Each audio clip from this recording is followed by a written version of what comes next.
The 43rd PNPA Grand Alumni Homecoming with a theme, Pagkakaisa ng mga Lakan, Handog para sa Kapayapaan at Kaunlaran ng Sambayanan, showcases the proud alumni as they march with pride and honor with their respective class colors. At this point, we shall witness the evolution of the Academy in reaching its vision to produce the best and the brightest public safety officers.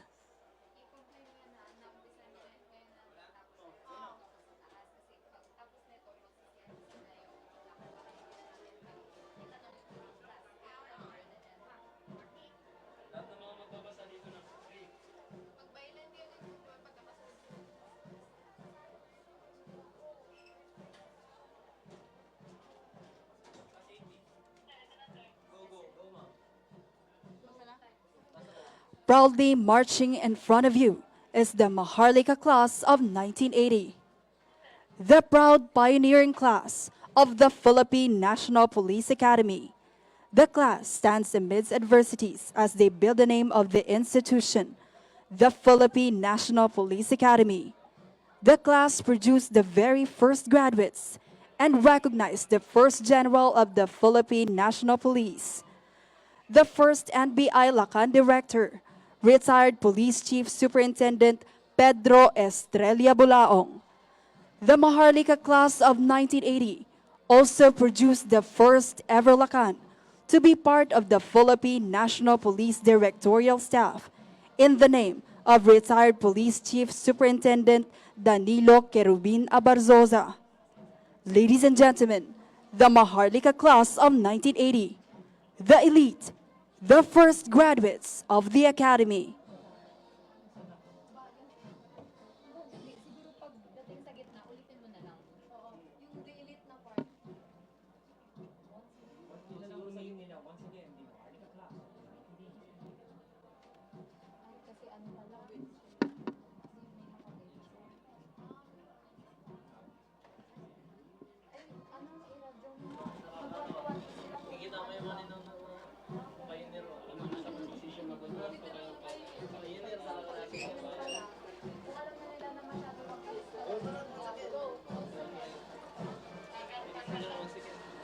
Once again, ladies and gentlemen, the Maharlika class of 1980.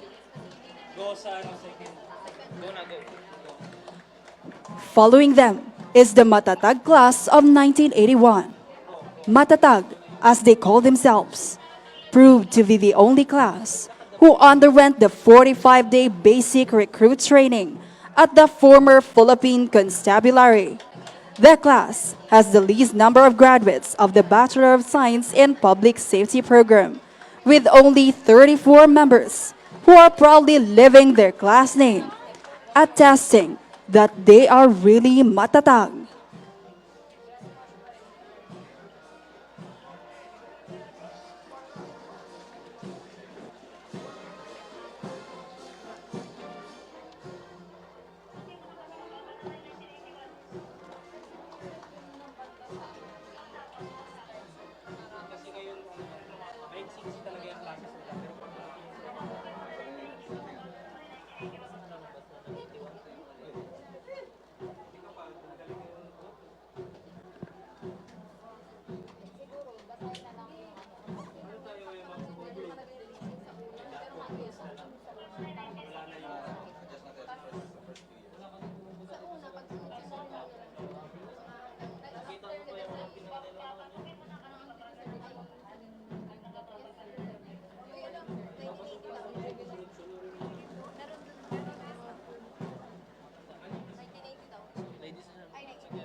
Once again, the Matatag class of 1981.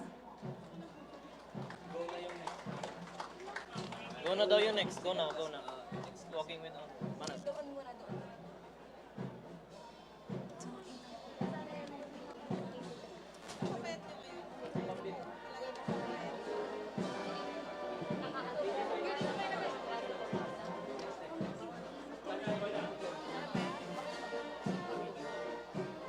Go 82, ma'am. Go na. Walking with honor is the Masigasig class of 1982. In pursuit for true justice, integrity, and service, the Masigasig class of 1982 was born. They had 36 graduates who brought honor and pride to the Tri-Bureau of the Department of Interior and Local Government, proving their worth as the third class to graduate from the prestigious academy. They bannered the name Masigasig to show the dedication to their chosen field of service. Let us give a round of applause to the Masigasig class of 1982.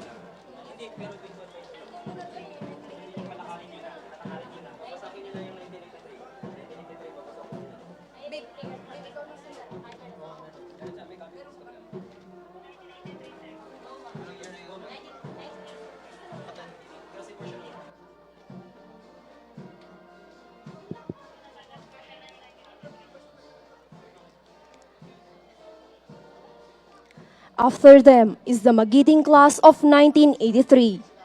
Brave people never surrender. And so this class of 1983 came to existence. The Magiting class had produced 99 competent officers. They served with utmost professionalism, bearing their class name Magiting. They dared and ventured their field of service with unselfish love for country and people. This became the distinguishing mark of all members of the Magiting class of 1983. Once again, ladies and gentlemen, the Braves, the Magiting class of 1983.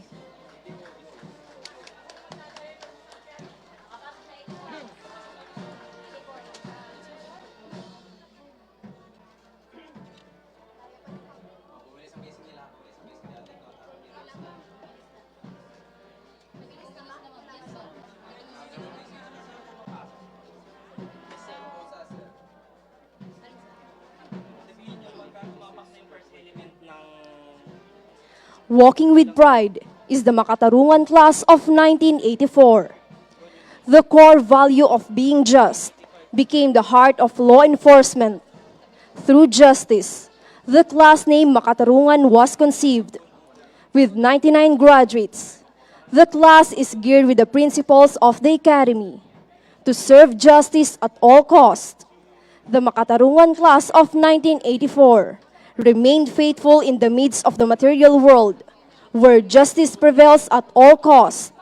Once again, ladies and gentlemen, the Makatarungan class of 1984.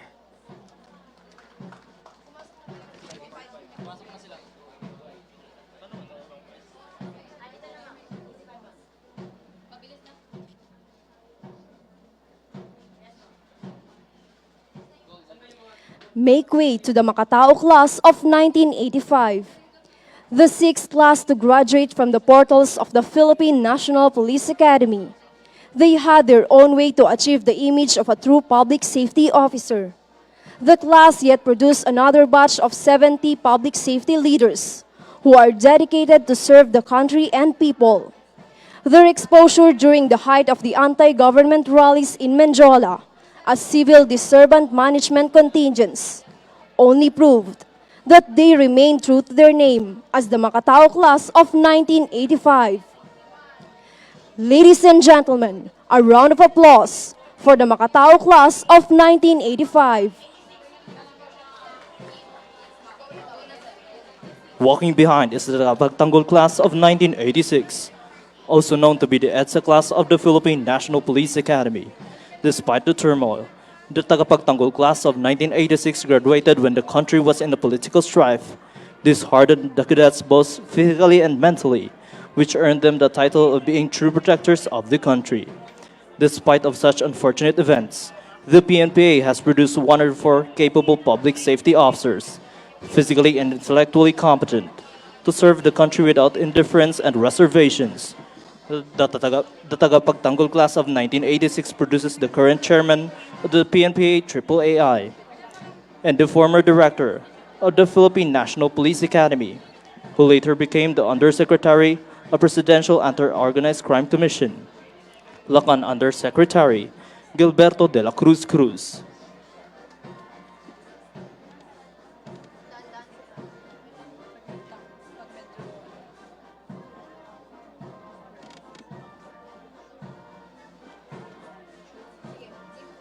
Give way to the tagapagtanggol class of 1986.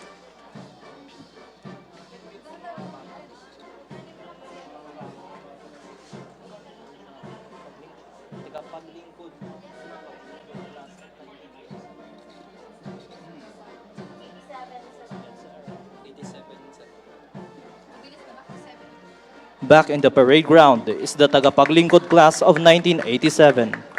As the country was in need of a new breed of officers in the post-EDSA era, the tagapaglingkod class of 1987 answered the call to give service to the community and the motherland. These graduates became the spark of hope for the hard-pressured law enforcement organization. They brought aspirations to sustain order and idealism for a better society. The tagapaglingkod class of 1987 truly transformed the meaning of public trust from within the community. Giving pride and honor, once again, the tagapaglingkod class of 1987.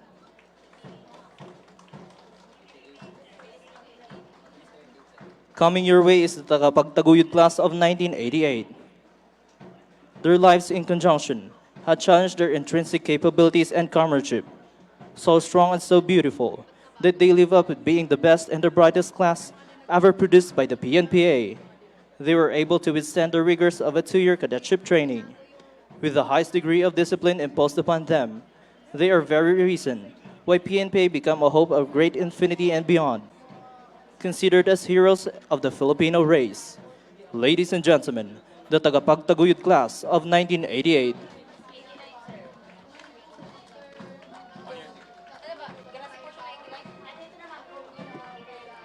Cleared the way for the tagapagbuklod class of 1989, the 10th class to graduate from the Cadet Corps Integrated National Police, who is strong in advocacy. The tagapagbuklod class of 1989 believes in the philosophy of unity despite of diversity. This became their motivation to develop a powerful connection among the members and graduates of the Philippine National Police Academy. After a decade of service, the Academy created another group of smart officers to the elite corps of officers of the land. The class has adopted the current President of the Republic of the Philippines, His Excellency Ferdinand Romualdez Marcos Jr., and the current Speaker of the House, Honorable Ferdinand Martin G. Romualdez. Ladies and gentlemen, the builders of the nation, the tagapagbuklod class of 1989. Walking with bravery is the tagapamayapa class of 1990. Fated to give service for the less fortunate of the community was the tagapamayapa class of 1990. The class envisioned for a peaceful country to live in, unafraid of the various intimidation of local terrorists and hardened criminals. The graduates of the year 1990 clearly welcomed the challenging messages across the archipelago to become undoubtful peacemakers without any costs or asking for something in return. They intend to demonstrate the real character of a refined officer and a gentleman. Tagapamayapa class of 1990 give rise to the first 3-star general and the current director of Area Police Command Southern Luzon, former director of PNPA, Police Lieutenant General Roderick Custodio Armamento. Show tribute for the tagapamayapa class of 1990. Paved the way for the tagapagkalinga class of 1991. Known for its vigilance, the truth is the tagapagkalinga class of 1991. Dedicated to serve without presentment among them. They have conquered the various challenges even before being public safety officers, and even outside the premises of the Academy. The class continued to be symbols of all that is bold and daring, started and remained strong throughout these years. Ladies and gentlemen, the tagapagkalinga class of 1991. Greetings to the Tagapagpatupad class of 1992, the first class to formally bear and adopt the name Cadet Corps Philippine National Police Academy, is the Tagapagpatupad class of 1992, an eminent class with renowned members, enduring honor and glory for our country. They have upheld strong effort for the continuous development and transformation of the Academy. A proud member of this illustrious class is our Acting Deputy Director, Police Brigadier General Christopher Carodan Birong. Ladies and gentlemen, shining with bright light as they once again proudly enter the portals of the Academy, the star-studded. Give a big hand for the tagapagpatubad class of 1992.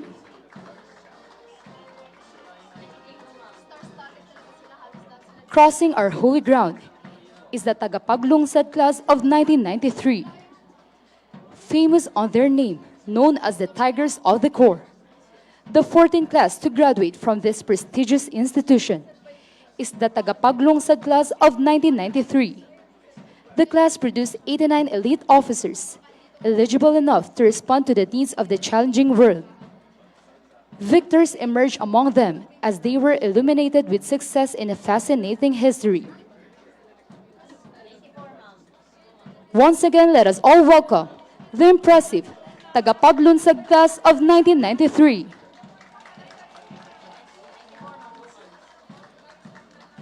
Following them is the Sandigan class of 1994. Embedded with a rich class history to graduate from this academy, the class that faced with the task to show that PNPA graduates can be trusted at all times.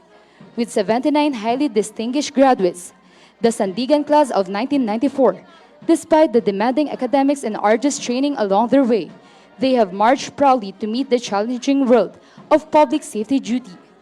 They have lived up to the ideals and principles taught to them at the academy and used this to perform their inherent responsibilities.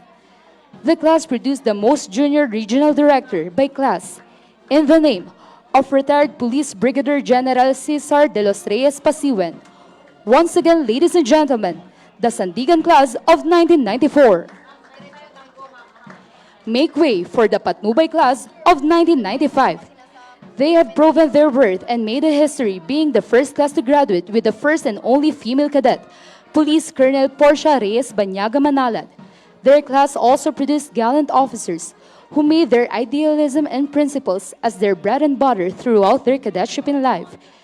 They were the last batch of plebes received at Camp Vicente Lim, Calamba, Laguna, and the first batch to graduate at the Philippine National Police Academy, Camp General Mariano and Castañeda, Silang, Cavite, proving that there is no proper place for goals and dreams as evidence for such venture is that our Commandant of Cadets, Police Brigadier General Jason Carpio de Guzman, Acting Chief of Staff, Police Colonel Alfredo Kiwa Dagani, and our Dean of Academics, Police Colonel Arnold Peralta Argente, are all members of this astonishing Patnubay class of 1995. Leaving footsteps on the parade ground is the Kaagapay class of 1996. Hard work, dedication, and faith brought honor and fame to the Kaagapay class of 1996. With these strong men and women who are staunch champions of service, competence, and benevolence, their desire to make difference for the community continuously burn in their hearts like undying candle. Kaagapay class of 1996 is very much historic as it produced the first female Lakan General of the Bureau of Fire Protection, Fire Chief Superintendent Belinda Bailosa Chave, the first female Lakan spokesperson of the national headquarters and the first female Lakan Provincial Director, Police Colonel Jean Salvador Fajardo. The class also produced the first Lakan congressman that holds a position in the 18th and 19th Congress, their class president, Representative George Antonio Patrol Bustos, living with dignity, discipline, and resilience, which sealed the fate of this institution. Ladies and gentlemen, the Kaagapay class of 1996. Give way for the Kapanalig class of 1997. The PNPA Kapanalig class of 1997 made their own history as new companies were built during their time. They truly exude a strong bond and camaraderie. Among the members of this class is Police Colonel Rani Planilla Hachuela, a recipient of the Congressional Medal of Valor for heroism and bravery. Bestow honor and pride for the Kapanalig class of 1997.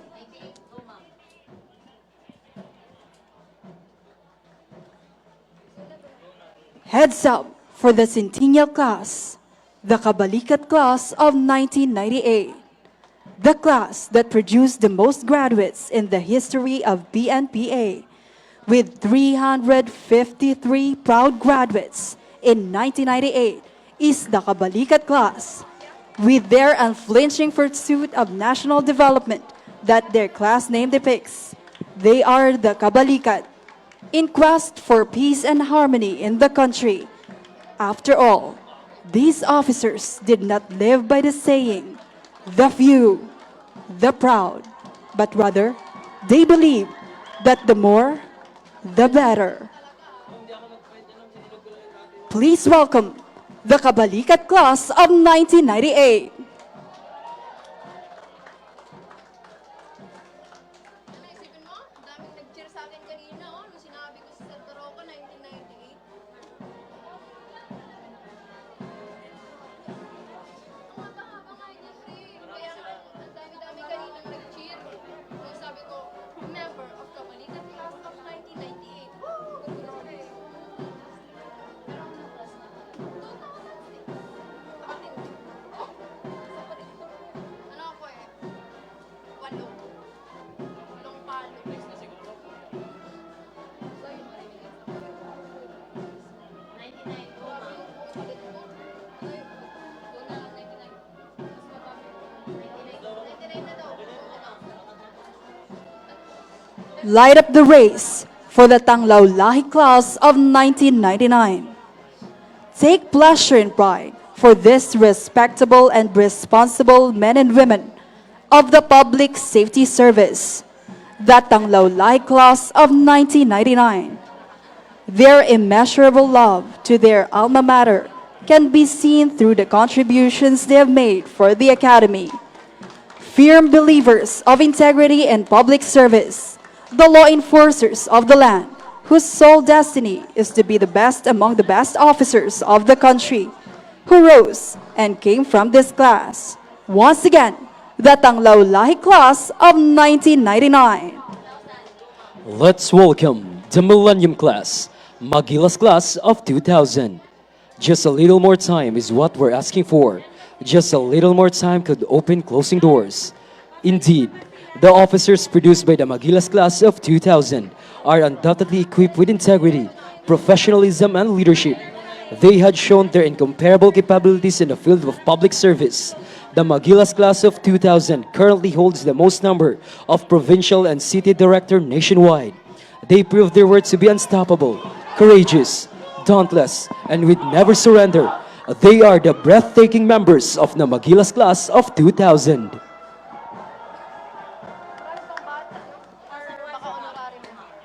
Here comes marching is the Buklod Diwa Class of 2001.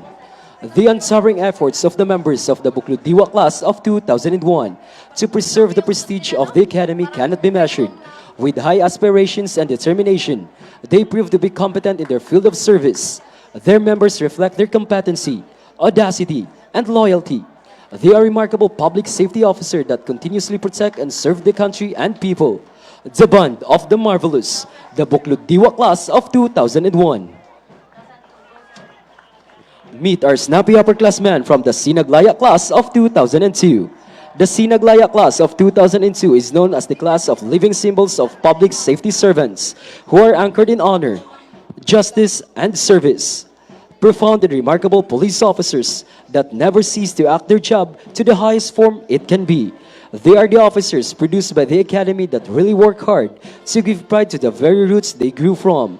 Once again, a big hand for the Sinaglaya Class of 2002.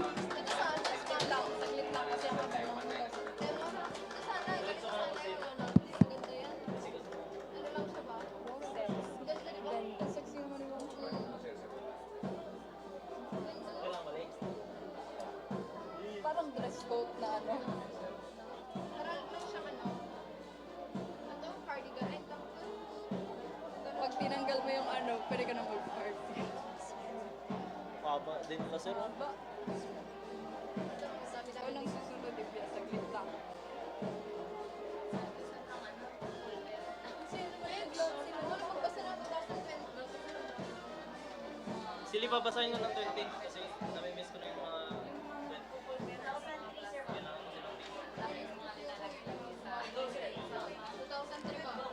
Advancing is the incredible Sambakis class of 2003.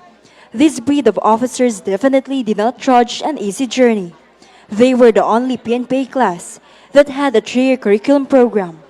The class was an epitome of the Academy's advancement, towards the goal of producing world-class status of a public safety officers.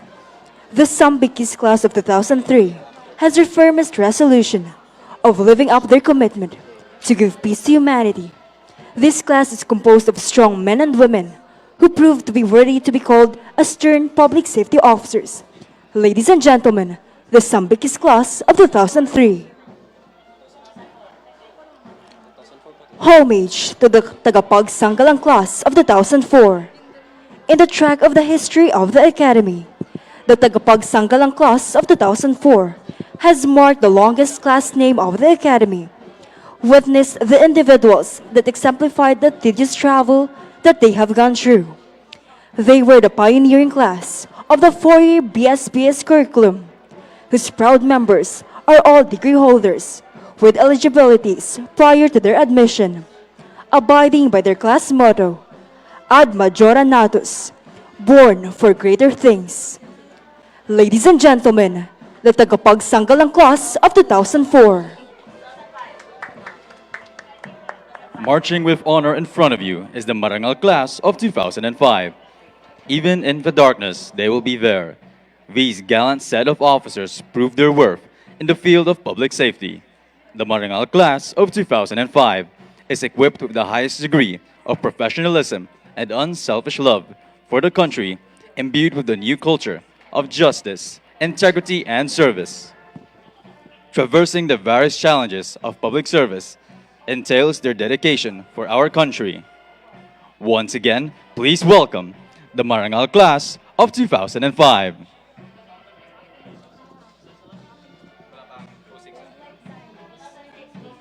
Once again united is the Bagsay Lahi class of 2006. As the Academy goes through transition, as it marked another milestone when the Academy accepted high school graduates who were physically and intellectually fit for cadetship training, bearing their name, Bagsay Lahi, which means spear. These sharp-minded and brilliant officers continue their journey as a symbol of righteousness and public safety, endowed with a culture of justice, integrity, and service. Once again, ladies and gentlemen, the Bagsay Lahi class of 2006.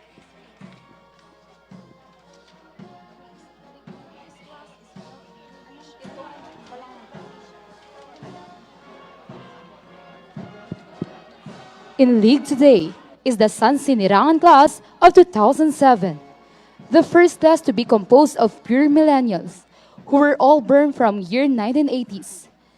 Because of their unyielding activism for what is just and what is right, they are fondly called as the radical class by the former PNPA Commandant of Cadets, who later became the Deputy Chief PNP for Operations, retired Police General Cesar Hawthorne Binag. Their name signifies a waray-waray term that breaks down as follows. San, meaning to be one, and Sinirangan, a place where the sun gives birth to new beginnings. Truly a great renaissance immersed in gold, the class color that symbolizes their greatness and triumph. Each of them has brought a promising and exemplary public safety service, despite many challenges as they continue living up to their motto, Ad Astra per Aspera, which means through hardships to the stars. Once again, a round of applause for the unbreakable PNPA San Sinirangan class of 2007. From their salute to the Omansilang class of 2008, the so-called new breed of warriors paved the way of their journey as they dedicate their lives, committed to their sworn duties. The PNPA Omansilang class of 2008, they have signified the unified seal and ideals of their class in conquering the frontiers of life. Trained with decorum and grace, they were molded like shield and armor as they remained vigorous all throughout. Once again, ladies and gentlemen, the Omansilang class of 2008.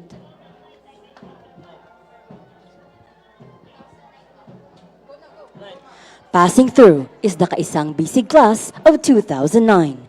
Drifting in the course of life and in the call of duty is the Kaisang Bisig class of 2009. Their dream that has been worked for has been realized as they are blessed with compelling cooperation and willpower towards a common goal.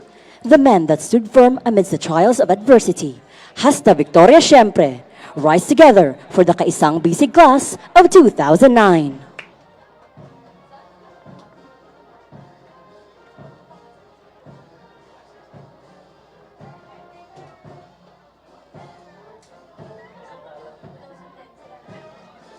Take heed for the Mabikas class of 2010. The Mabikas class of 2010 never gives up, yet wins all adversities. The refined officers who are ready to prove their benevolence, backed up with brilliance and efficiency in knowledge. They believe that in all endeavors, no matter how complicated and crucial it is, through living it up to God, all things can be made possible. Let us all welcome the Mabikas class of 2010. Heads up for the Masaligan class of 2011. In the world that is full of deception, a group of young and enthusiastic officers offer a promise of servants for the community. One can heartfully trust as they embody the true meaning of their class name, Masaligan, an Ilonggo term which means trustworthy and an abbreviation for mandirigmang sasabak sa lipunang ganap.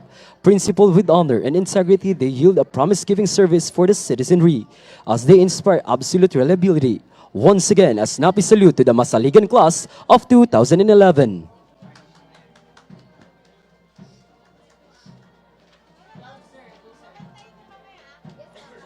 Gleaming in light is the Sinagtala class of 2012. In the midst of darkness, they are the guiding light, as they give off their shining light to guide the Filipino people into the right and prudent path. True to their class name, Sinagtala, which means starlight, they are envisioned to guide each and everyone to follow the light they give off through their ministrations that lead to the way of discernment and bravery.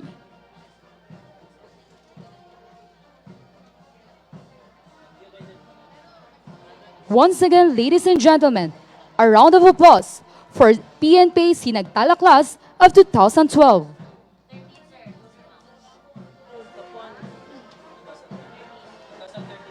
Bridging the gap is the Tagapamagitan class of 2013.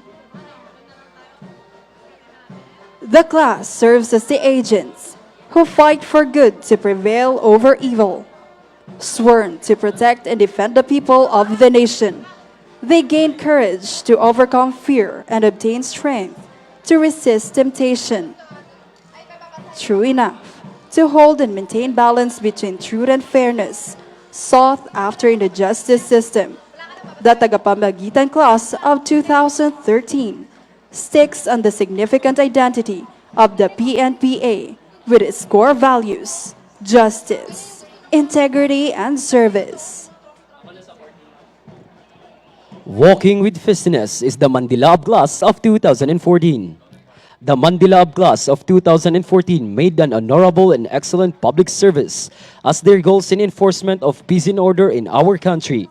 This new breed of law enforcers live up to its motto, "A life lived for others is a life worth living." Indeed, willing to sacrifice their own lives so that the Filipino citizenry can achieve a peaceful place to live in. In their hearts is the unquenchable wisdom and passion of public service that burn like a fire, signified by their name, the Mandilab class of 2014.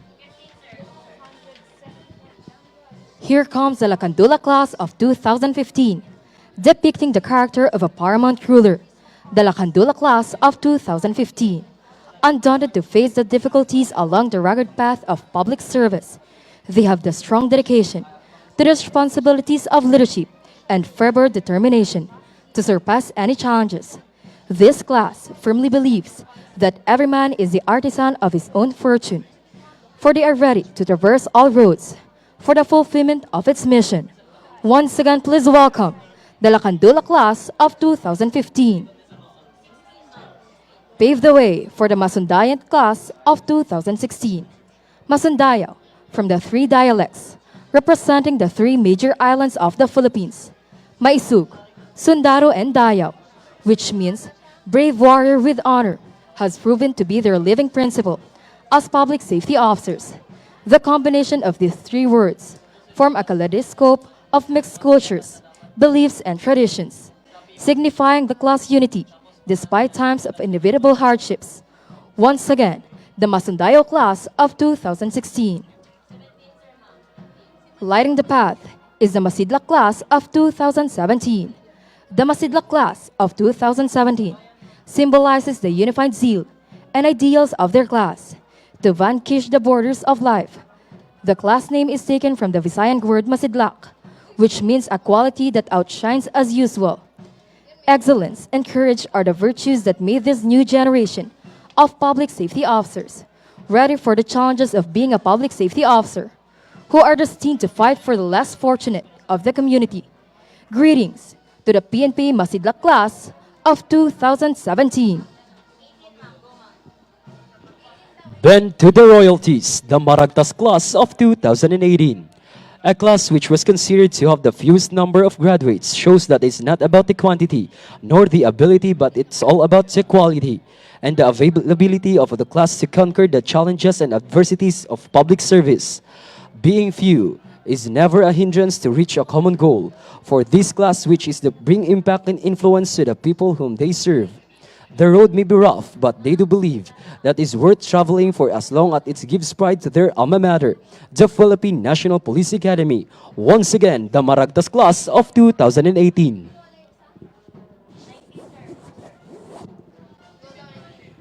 Walking with Dignity is Vasansi Club class of 2019. Their burning passion for public service is portrayed in their name, Sansi Club, as what their class song conveys. No boundaries, hardships, failures, or even loss cannot limit their capabilities to be excellent public servants. With the knowledge, skills, and values that they have reaped inside this prestigious institution, they have become strong and determined individuals who cannot be easily destroyed and discouraged by mere influence of the society. Ladies and gentlemen, the Sansi Club class of 2019. Marching the hallowed ground is the Mandayog class of 2020. The first class faced the challenges of the pandemic. Their enthusiasm and flexibility has never failed to hurdle all the vulnerabilities and challenges caused by the virus. With hearts set on their mission, they never succumb to the perils, dangers, and menace faced. For this class is built through vision, united by mission, and motivated by faith. The 274 young graduates are the proud members who continue to seek opportunities for the service of others, despite being confronted by odds and difficulties brought by the contemporary world. With a vision as clear as their class year, 2020, they sharply set their eyes on the goal to become the hope and future of this nation. Toughened through time and formed like diamonds, the Mandayog class of 2020.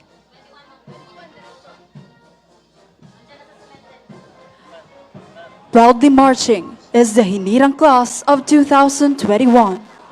The Chosen Ones, ang henerasyong inihanda ng panahon upang magsilbi at isakatuparan ang responsibilidad alang-alang sa bayang sinilangan. The 42nd batch of Public Safety Officers of the Philippine National Police Academy. The name represents its aim to be leaders in the law enforcement sphere that will lift up the country's reputation in public service. Once again, the Hinirang class of 2021.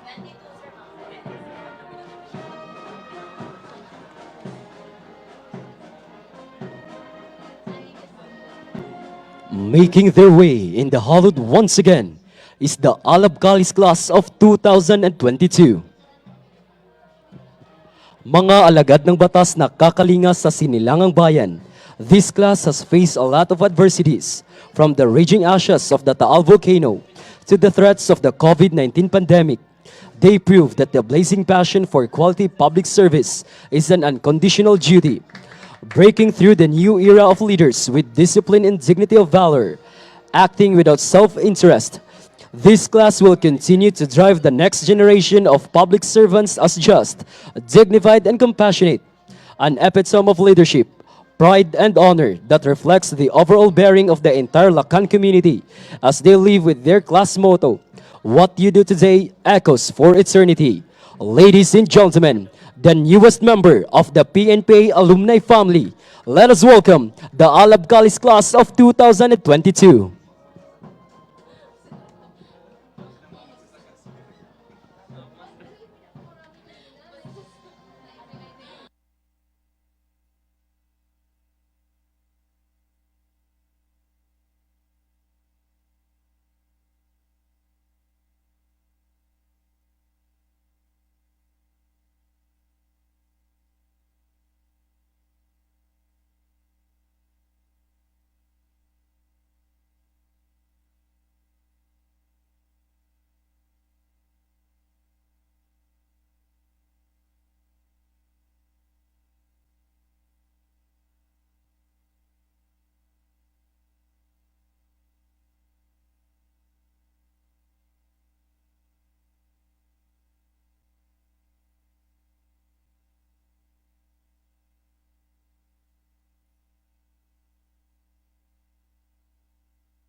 once again, the Philippine Grand Alumni Pagkakaisa ng mga Lakan.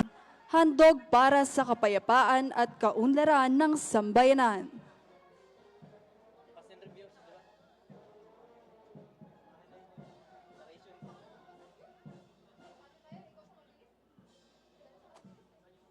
First brigade.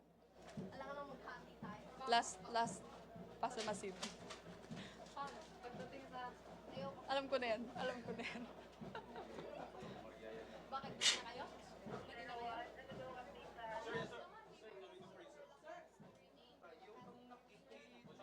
May we now request our alumni, visitors, and guests to return to their respective seats, for we are about to continue with our program. Thank you and good morning.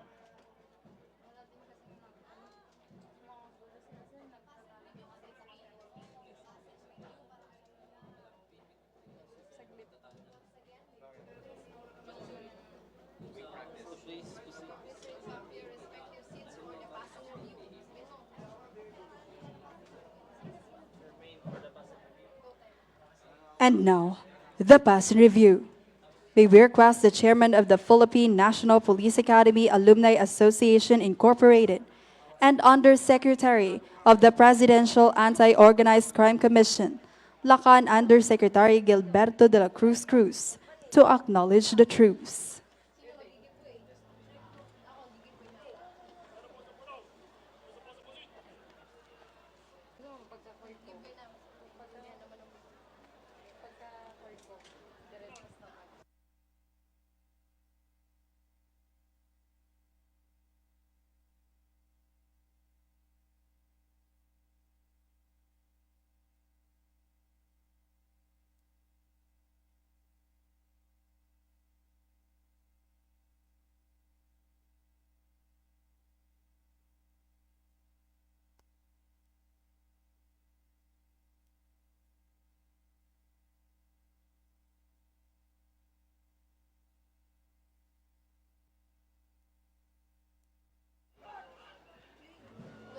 Under the present setup, the Philippine National Police Academy is envisioned to primarily develop and undertake professional, specialized, and technological education in public safety and social defense.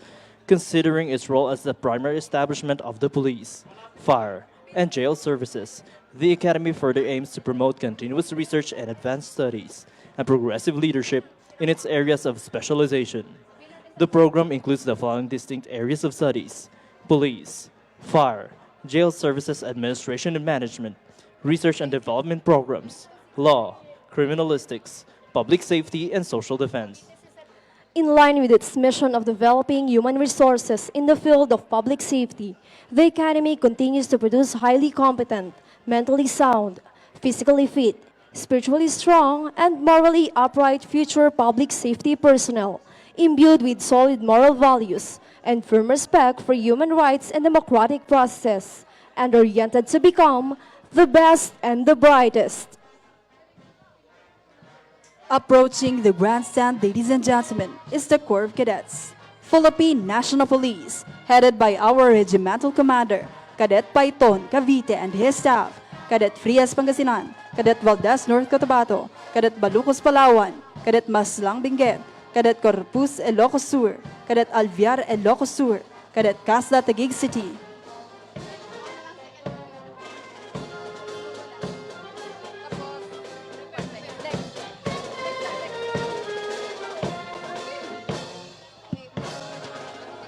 First Battalion Commander, Cadet Balalio Ifugao and his staff, Cadet Kumaling Zamboanga del Sur, Cadet Aguilar Tagaytay City, Cadet Garcia Quezon City, Cadet Toribio Zamboanga Sibugay, Cadet Pilago Rizal. Alpha Company Commander, Cadet Alapang Benguet and his staff, Cadet Alfonso Zamboanga del Norte, Cadet Bautista Quezon City, Gidon Bear, Cadet Lamanilao, Agusan del Norte.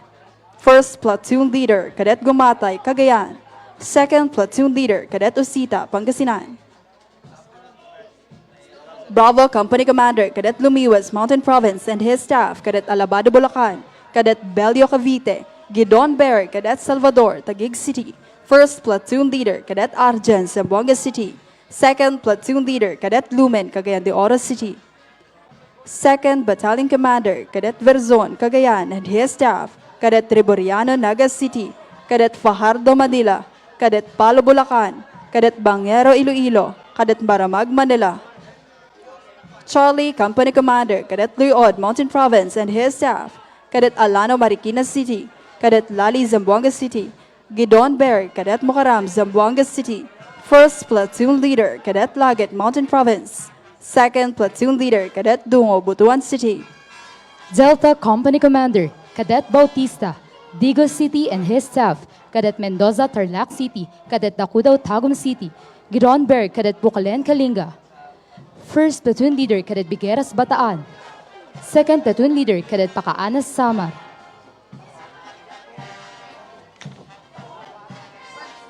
Please all rise for the colors.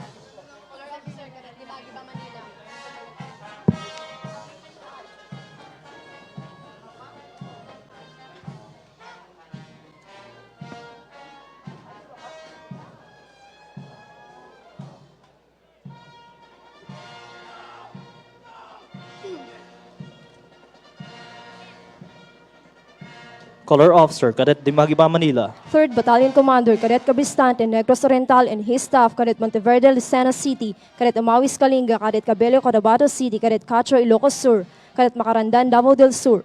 Eco Company Commander Cadet Limbawan, Ifugao and his staff, Cadet Pedrosa Tacloban City, Cadet Ortega Laguna, Gidon Bero, Cadet Timapilis Rizal. 1st Platoon Leader Cadet Elum Zamboanga City, 2nd Platoon Leader Cadet Bautista Occidental Mindoro. Foxtrot Company Commander Cadet Eduba, Tabuk City and his staff, Cadet Gadores Southern Leyte, Cadet Habuibon Sulu, Gidon Bear, Cadet Abog Misamis Oriental, 1st Platoon Leader Cadet Estillas Negros Occidental, 2nd Platoon Leader Cadet Gomez Sorsogon, 4th Battalion Commander Cadet Bonjok, Taguig City and his staff, Cadet Delimpines Zamboanga City, Cadet Badaos Negros Oriental, Cadet Payan Baguio City, Cadet Peo Surigao del Sur, Cadet Ibid Zamboanga City.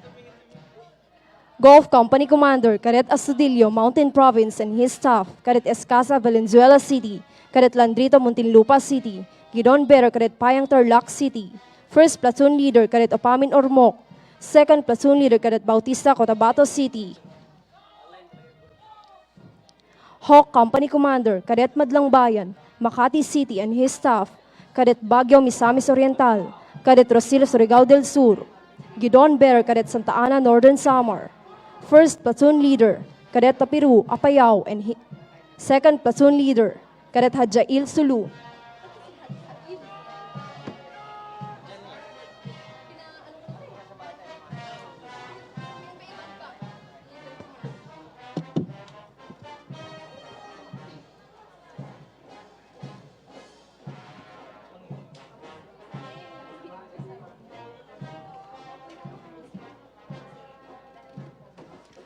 And the PNPA Band, headed by Police Executive Master Sergeant Rustico Buiser Jr., Bandmaster.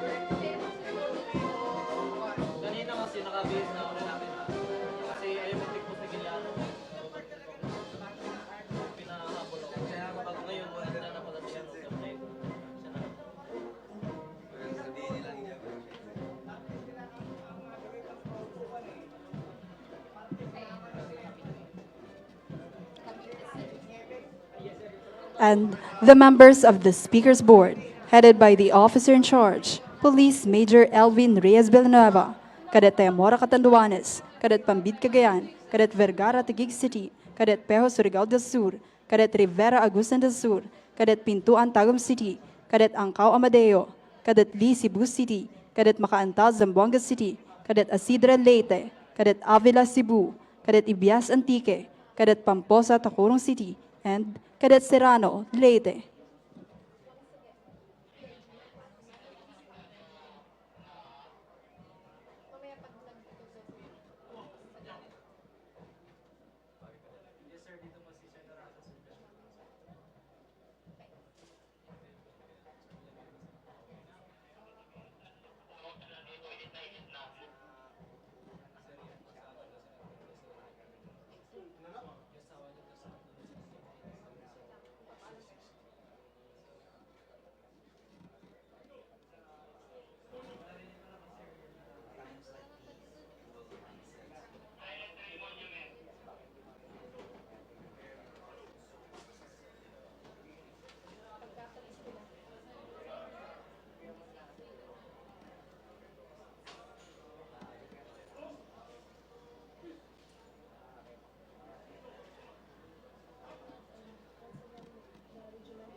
Once again, the regimental commander and his staff.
Pinapapunta niya nga tayo doon, sabi ni Sir, after daw ng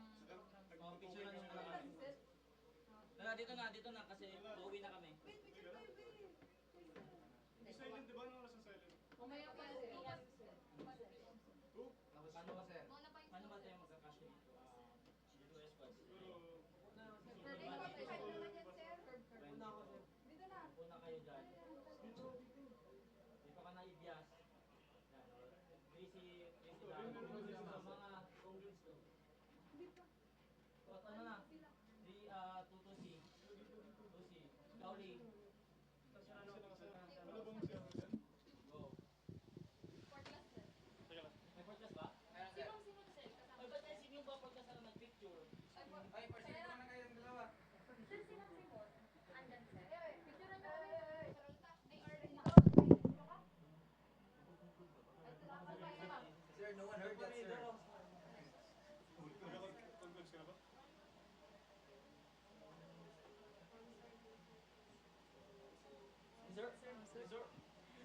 And that concludes the 43rd PNPA Grand Alumni Homecoming with the theme, Pagkakaisa ng mga Lakan, Handog para sa Kapayapaan at Kaunlaran ng Sambayanan, with the chairman of the Philippine National Police Academy Alumni Association Incorporated and Undersecretary of the Presidential Anti-Organized Crime Commission, Lakan Undersecretary Gilberto de la Cruz Cruz. Once again, good morning, and may God bless us all.